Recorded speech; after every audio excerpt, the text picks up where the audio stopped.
Dengan mengklik video ini berarti kalian sudah tahu kalau ini adalah konten film horor. Oke guys, di sini kita akan menceritakan kisah yang terjadi kepada keluarga Matteo.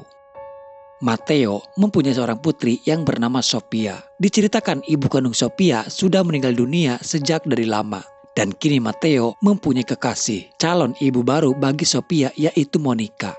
Namun Sophia sendiri masih belum bisa untuk menerima peran Monica sebagai pengganti ibunya. Matteo dikenal sebagai seorang pengusaha yang cukup sukses, sedangkan Monica berprofesi sebagai seorang fotografer. Malam itu adalah malam pertama mereka menempati rumah tersebut, rumah bekas yang baru dibeli oleh Matteo. Pada saat mereka semuanya sudah tertidur lelap, baru saja malam pertama mereka menempati rumah itu. Namun, suara-suara aneh mulai terdengar. Lalu terlihat ada goresan seperti bekas cakaran kuku di tembok. Di keesokan harinya, keanehan-keanehan juga dirasakan oleh Monica. Dia mendengar seperti ada suara anak kecil tertawa sambil berlarian di ruangan itu. Monica mengira mungkin itu adalah ulah Sophia yang sengaja iseng kepada dirinya.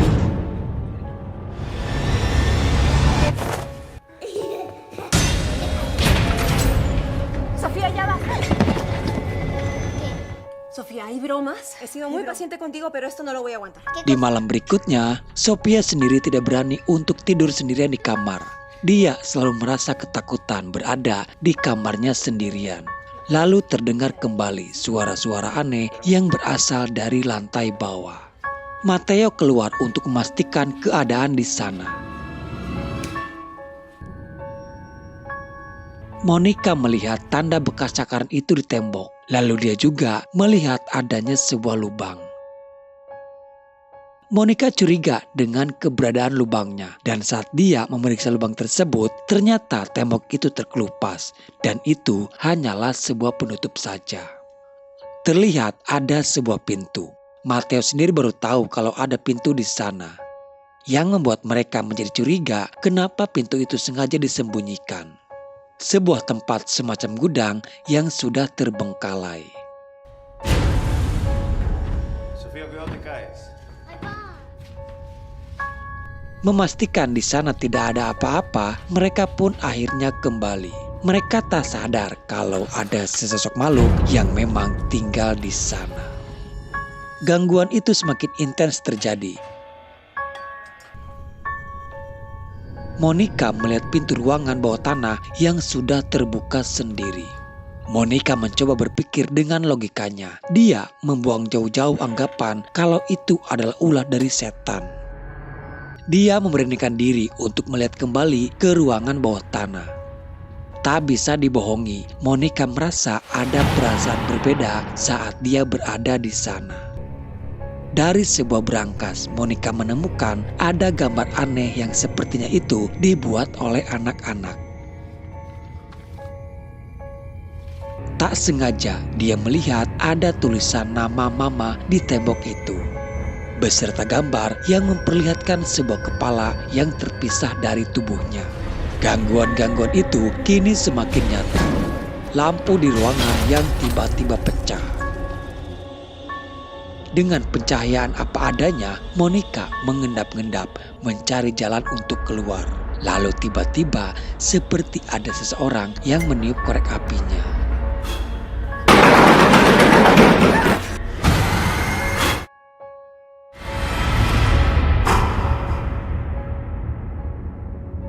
Monica masih tak habis pikir dengan apa yang terjadi kepada dirinya barusan. Beberapa saat kemudian, Matteo kembali pulang. Monica langsung menceritakan apa yang tadi terjadi di ruangan basement. Namun saat itu, Matteo menganggap mungkin hanya halusinasi Monica saja. Apalagi belakangan ini, Monica susah untuk bisa tidur nyenyak. Matteo sama sekali tidak percaya dengan hal-hal gaib. Dia menganggap itu hanyalah sebuah tahayul. Tidak terjadi hanya kepada Monica saja. Gangguan-gangguan itu kembali menghampiri kepada Sophia. Sementara di lain sisi, Monica juga menemukan keanehan dari hasil fotonya. Penampakan itu tertangkap kamera ada di belakang Matteo. Tiba-tiba di dalam lemari ada yang menarik Sophia. Mendengar suara gaduh dan teriakan Sophia, Monica lalu bergegas menghampiri. Sophia begitu sangat ketakutan. Dia terus menangis dan meyakinkan Monica kalau tadi dia melihat ada sosok wanita yang menarik dirinya. Monica percaya apa yang Sophia katakan karena dia juga merasakan gangguan-gangguan itu. Monica dan Sophia memutuskan untuk memanggil pastor dan meminta bantuannya. Tak lama kemudian Matteo kembali pulang. Namun Matteo sepertinya kurang senang dengan keberadaan pastor di sana. Matteo hanya menganggap keberadaan pastor hanya sekedar untuk meminta sumbangan saja. Tapi Pastor Rafael membantah. Dia datang murni hanya untuk menolong. Pastor Rafael hanya berpesan kepada Matteo untuk segera meninggalkan rumah ini. Karena ada kekuatan goib yang luar biasa sedang mengincar keluarganya. Matteo masih tidak mempercayai soal adanya gangguan dari makhluk halus.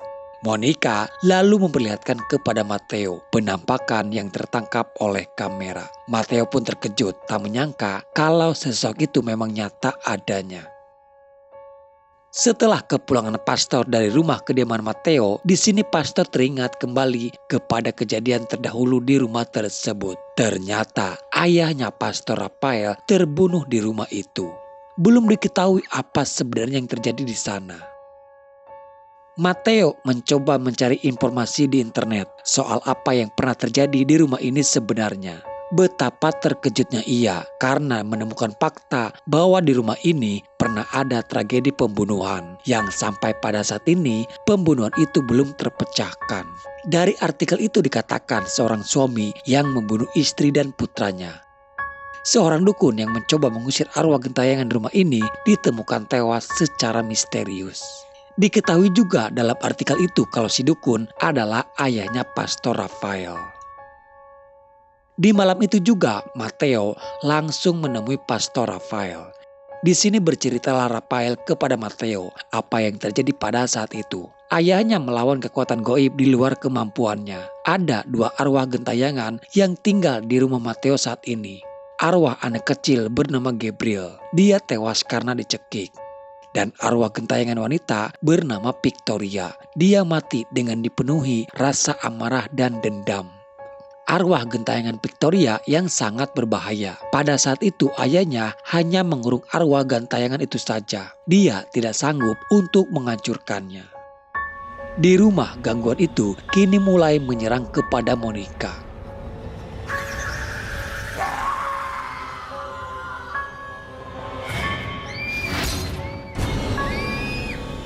Tak lama Sophia menelepon Matteo dan memberitahukan keadaan Monica sekarang. Bergegas Matteo bersama Pastor Rafael pun langsung kembali ke rumah.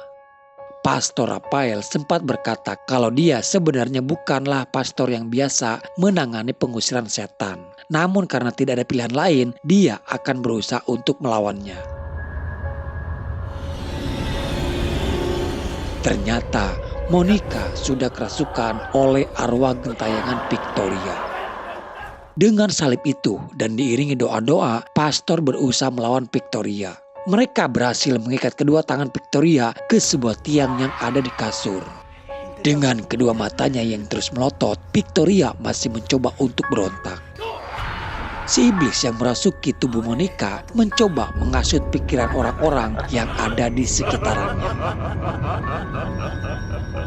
Ilmu dan kekuatan Pastor Rafael yang tidak seberapa. Dengan sangat mudah, Victoria menghempaskan tubuhnya Rafael. Tapi Rafael tidak menyerah begitu saja. Dia masih berusaha melawan Victoria. Rafael terus membacakan doa-doa pengusiran setan sambil salib ditempelkan ke wajahnya Monica. Victoria terus saja berontak hingga akhirnya Rafael menghasut dan membicarakan tentang masa lalu Victoria. Karena Victoria tidak mampu untuk menyelamatkan anaknya. Di saat itu juga Victoria menjadi marah. Arwah gentayangan Victoria keluar dari dalam tubuh Monica. Dia menampakkan wujud aslinya dan langsung menyerang Rafael. Dengan sekali serangan, Rafael pun tewas. Serangan dari Victoria tidak berhenti sampai di situ saja. Kini dia menarik tubuhnya Matteo. Matteo menjadi korban yang tewas selanjutnya.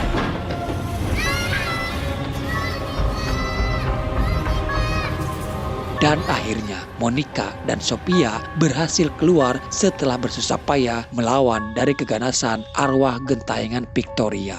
Lalu di sini film pun selesai. Oke guys, jadi itulah alur cerita filmnya. Terlepas ini hanyalah sebuah cerita fiktif, tapi harus selalu kalian ingat, setan itu adalah musuh yang nyata bagi manusia. Pesan yang bisa gue sampaikan untuk kalian, sebenarnya setan itu adalah makhluk yang lucu. Namun terkadang cerita-cerita dari orang saja yang menggambarkan seolah-olah kalau setan adalah sesosok makhluk yang menyeramkan sekaligus menakutkan. Padahal mereka lucu.